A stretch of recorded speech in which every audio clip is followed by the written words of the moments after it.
Hi అందరికీ. మరి కొత్తిమీర నిల్వ పచ్చడి ఇలాగే కొలతలతో ప్రిపేర్ చేసుకొని చాలా బాగుంటుంది. అలాగే 3 నెలల వరకు నిల్వ ఉంటుంది. ఇది బూజు అనేది రాకుండా చాలా బాగుంటుందండి. అయితే మరి ఎలా ప్రిపేర్ చేసుకోవాలో ఒకసారి వీడియో అయితే చూసేయండి. ఇదిగోండి ఇలాగ 2 కట్టలు కొత్తిమీర అయితే తీసుకున్నాను నేను. ఇందులోవి పండినవి ఆకులు అలాగే కుళ్ళిన ఆకులు ఉంటాయి కదా, అవన్నీ ఇలా శుభ్రం తీసేసుకోవాలి మొత్తం అన్నీ కూడా.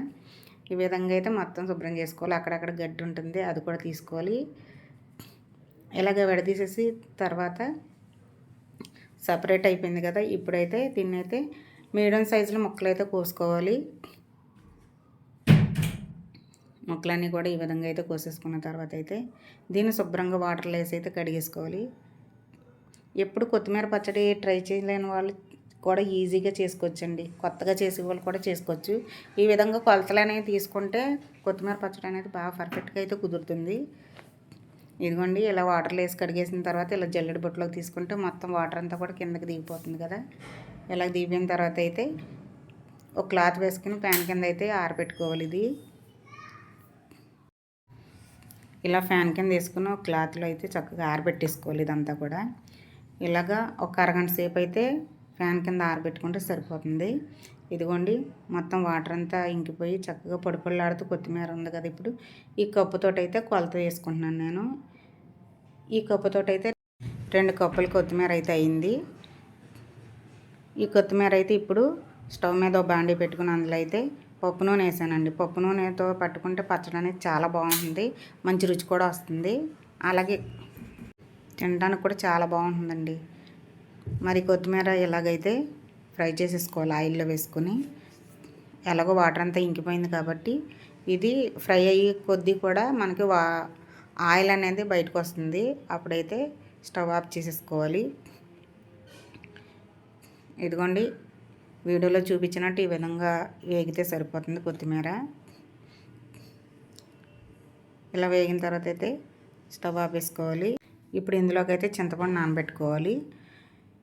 చింతపండు అనేది వేడి నీళ్ళలోనే నానబెట్టుకోవాలి. ఎందుకంటే చల్లనీళ్ళు వేస్తే బూజు అనేది వచ్చేస్తుంది పచ్చడి, అందుకని వేడి నీళ్ళలో నానబెట్టుకోవాలి. ఇదిగోండి ఒక 200 గ్రాముల చింతపండు అయితే నానబెట్టాను. ఇప్పుడైతే స్టవ్ వెలిగించుకొని మళ్ళీ బాండీ పెట్టుకుని ఇందులో అయితే 1 స్పూన్ మెంతులు అలాగే 3 స్పూన్ల ఆవాలు వేసుకోవాలి. మెంతులు తక్కువ ఉండాలి, ఆవాలు ఎక్కువ ఉండాలి. ఇలాగైతే పర్ఫెక్ట్గా ఉంటుంది పిండి అనేది.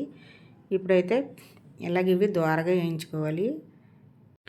ఇలాగ బాగా ఫ్రై అవనివ్వాలి. బాగా వేగితేనే ఆవపిండి మెంతిపిండి చాలా బాగుంటుంది. ఇప్పుడు రసం తీసి పెట్టుకున్నాం కదా చింతపండు, ఈ రసం అంతా కూడా స్టవ్ వెలిగించుకుని అందులోనే కొంచెం పప్పు నూనె వేసుకొని ఇలా వేగనివ్వాలి. చింతపండు కూడా ఆయిల్లోనే ఉడకేసుకోవాలి. ఎందుకంటే చింతపండు ఇలా ఉడకేసుకుంటేనే మంచి టేస్ట్ అనేది వస్తుంది. ఇదిగోండి ఈ విధంగా ఉడికితే సరిపోతుంది. చాలా దగ్గరికి వచ్చేసింది కదా. ఇలా దగ్గరికి వచ్చిన తర్వాత స్టవ్ ఆఫ్ చేసుకుని పక్కన తీసేసుకోవాలి. ఈలోపు మళ్ళీ స్టవ్ వెలిగించుకుని ఒక బాండీ పెట్టుకుని ఇందులోనే మరి కాస్త పప్పు నూనె వేసుకోవాలి పోపు కోసం. ఇలా నూనె వేడెక్కిన తర్వాత ఆవాలు, పచ్చిశనగపప్పు, సాయమినపప్పు అలాగే వెల్లుల్లి రెబ్బలు ఇందులో వేసుకొని బాగా ఫ్రై అవ్వాలి. ఎక్కువ ఎల్లుల్లిపాయలు తీసుకున్నానండి. పచ్చడి అనేది చాలా బాగుంటుంది ఎల్లుల్లిపాయ ఎక్కువ వేసుకుంటే. ఇలా ఫ్రై అయిన తర్వాత ఇందులోనే ఒక 6-7 ఎండుమిర్చి వేసుకోవాలి. ఇదిగోండి ఈ విధంగా మొత్తం ఫ్రై అయిపోయిన తర్వాత ఇందులో కొంచెం కరివేపాకు వేసుకుంటే సరిపోతుంది. ఇదిగోండి మొత్తం పోపు అంతా ఇలాగే వేసుకున్న తర్వాత అయితే చక్కగా ఫ్రై అవనిచ్చి ఇలా ఈ విధంగా ఉంటే స్టవ్ ఆఫ్ చేసుకోవాలి. ఇప్పుడు వేయించుకున్న కొత్తిమీర అయితే ఇలాగ బరగ్గా మిక్సీ పట్టుకోవాలి. ఇవన్నీ కూడా ఇందులో కలుపుకోవాలి. గిన్నెలు అయితే కలిపేసుకుంటున్నాను. ఇదిగోండి కొత్తిమీర అయితే ఇలా బరగ్గా పట్టుకోవాలి, బాగా మెత్తగా అయితే బాగోదు. ఇప్పుడు ఉడికించుకున్న చింతపండు కూడా ఇందులో వేసేసుకోవాలి. అలాగే మిక్సీ పట్టుకున్న ఆవాలు, మెంతులు పిండి కూడా ఇందులో వేసుకోవాలి. ఇప్పుడైతే అరకప్పు సాల్టు, 1 కప్పు కారం తీసుకున్నాను. ఇలా కొలతలు పెట్టుకుంటే సరిగ్గా అనేది పచ్చడికి చక్కగా సరిపోతాయండి. ఇదిగోండి మొత్తం అన్నీ వేసుకున్న తర్వాత చక్కగా కలిపేసుకోవాలి. మరి కొత్తిమీర నిల్వ పచ్చడి అదిరిపోయే టేస్ట్ తోటి చాలా బాగుంటుందండి. ఈ విధంగా చేశారంటే కొత్తగా చేసేవాళ్ళకి కూడా చాలా ఈజీగా అయితే అయిపోతుంది ఈ పచ్చడి. తింటాక కూడా చాలా బాగుంటుంది. ఈ విధంగా మొత్తం కలిపేసుకున్నాం కదా. ఇప్పుడైతే పోపులో వేసి మొత్తం కలిసేలాగా కలుపుకోవాలి. ఈ ఆయిల్ చక్కగా సరిపోతుందండి. ఫస్ట్ కలిపినప్పుడు అయితే పీల్చుకున్నట్టు ఉంటుంది, తర్వాత 3వ రోజుకి చక్కగా పైకి వస్తుంది ఆయిల్ అయితే. చాలా బాగుంటుంది. ఈ విధంగా అయితే పర్ఫెక్ట్గా చూసారు కదా. కొత్తిమీర నిలవ పచ్చడి చేసుకోవడం ఎంత ఈజీయో ఇలాగైతే చేసుకుంటే చాలా బాగుంది. ఇది దోశల్లోకి కానీ ఇడ్లీల్లోకి కానీ అలాగే రైస్లోకి చాలా బాగుంటుందండి. వేడివేడి రైస్లో ఇంకా బాగుంటుంది. కొత్తిమీర అంటే ఇష్టం లేని వాళ్ళు కూడా ఈ పచ్చడి చేసి చాలా ఇష్టంగా తింటారండి.